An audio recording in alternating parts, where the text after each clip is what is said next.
થી થોડાક દિવસ પહેલા જૂનાગઢના મધુરમ ચોકડી પાસે દિવાળીના પર્વની ઉજવણી કેટલાક લોકો કરી રહ્યા હતા અને ફટાકડા ફોડી રહ્યા હતા। ત્યારે દિવ્યાંગ ચુડાસમા પોતાના મિત્રો સાથે ત્યાંથી પસાર થઈ રહ્યો હતો। ત્યારે આ જે આરોપીઓ છે તેઓ ફટાકડા ફોડતા સમયે તેમનો તણખલો દિવ્યાંગ ચુડાસમાની બાઇક પર વાગતા તેના બાબતે જોઈને ફટાકડા ફોડો ને તેમ કહીને બોલાચાલી કરી હતી ને મામલો બીચક્યો હતો। એ વાત મારામારી સુધી પહોંચી હતી। એમાં 5 થી 6 જેટલા આરોપીઓ છે તેટલા ઉશ્કેરાઈ ગયા કે તેમના પાસે રહેલી છરી વડે સીધો હુમલો કરી દીધો। આ ઘટનામાં જીવલેણ હુમલો કરવામાં આવતા દિવ્યાંગ ચુડાસમાને ગંભીર ઇજાઓ પહોંચી હતી। તેમને હોસ્પિટલ લઈ જવામાં આવતા તેમનું મૃત્યુ નીપજ્યું હતું।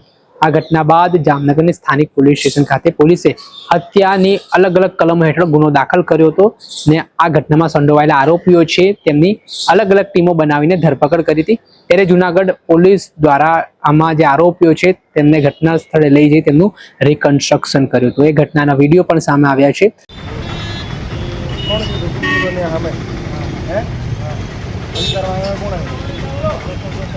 है